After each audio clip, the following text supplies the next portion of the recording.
I'm Eddie, and I want you to be the best YouTuber you can be. Today, I'm going to talk to you about self promotion because who can promote you better than you can? Let's start off with your inner and outer circle. Your inner circle is going to be your immediate friends and family, and those are the ones that you should have already been promoting yourself to. Keep in mind that they're not necessarily going to be as supportive as you think they should. Your outer circle is going to be people that you don't know yet. And one of the ways that I've used to work on the outer circle is by printing off business cards. I use business cards to promote my other channel, which is the travel channel. And we have on those business cards a picture of us, the pertinent information, name, YouTube channel name, email address, contact number, stuff like that, as well as a QR code for easy access, and that helps people be able to just scan the code and go right to the channel. It's been very helpful, and I encourage you to do something like that when you're just starting off. Another way that you can promote yourself outside your inner circle is with YouTube itself. There's several different ways. First way is by collaborating with similar YouTube channels. That means YouTube channels that are small, growing, they have the same numbers, they have the same niche. Go ahead and contact them and be like, hey, I'm in your area, or you guys interested in doing a collaboration? You never know what you might find. If you do go to a larger YouTube channel of a similar niche, keep in mind that they might not be interested because you're not really going to be helping their growth.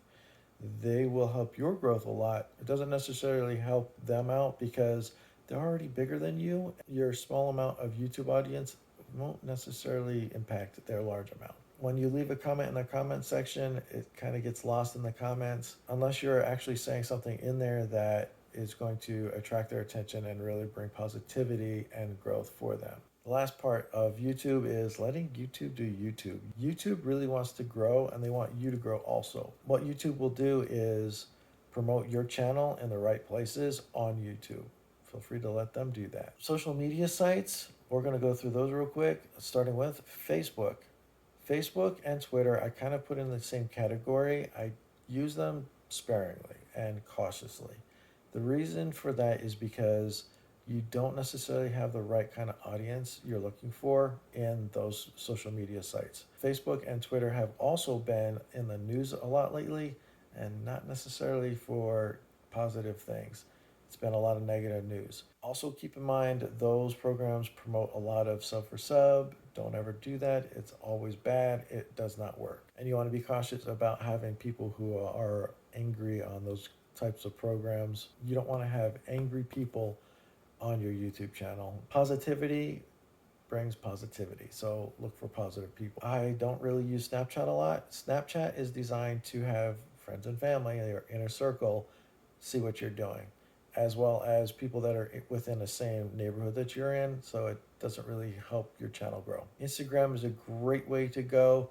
A lot of YouTubers use Instagram as well, especially the ones that are growing. It pays you differently, so I don't really know how it does that. I do know a lot of people that do use it, and I think that if you know how to use Instagram and YouTube at the same time to help your channel grow and earn you some money, you should definitely do it. I also think that you should start a LinkedIn account. A LinkedIn account is for businesses that are trying to grow and self-promote, and if that's something you're interested in doing, it'll help you do that. Just make sure you're paying attention to it and you're attracting the right kind of clientele, positive, happy people again. I use a blogger as well. It is also one of those Google programs that works really well with Google.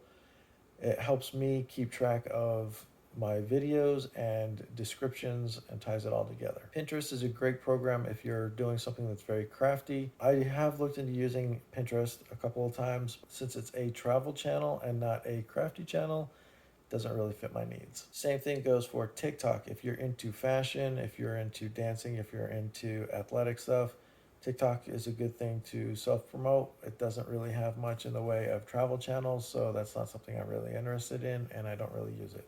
Reddit is a good way to meet people in a similar niche as well. You have to make sure that you have a community established before you go out and start advertising for yourself. Otherwise, you're going to get kicked out of these groups that you want to be a part of. WhatsApp, I don't really use a whole lot right now. It's something I'm looking into for potential growth. And since I'm a travel channel, WhatsApp is an international program, so it might help me stay in touch with friends and family down the road.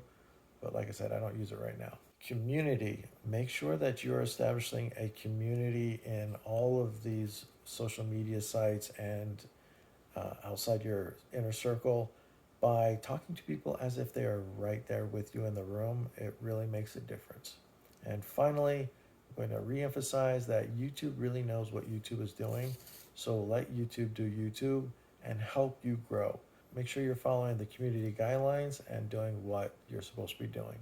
I hope this helps. Make sure you hit that like button, subscribe, and ring the bell for notifications so I can continue to help you be a better YouTuber.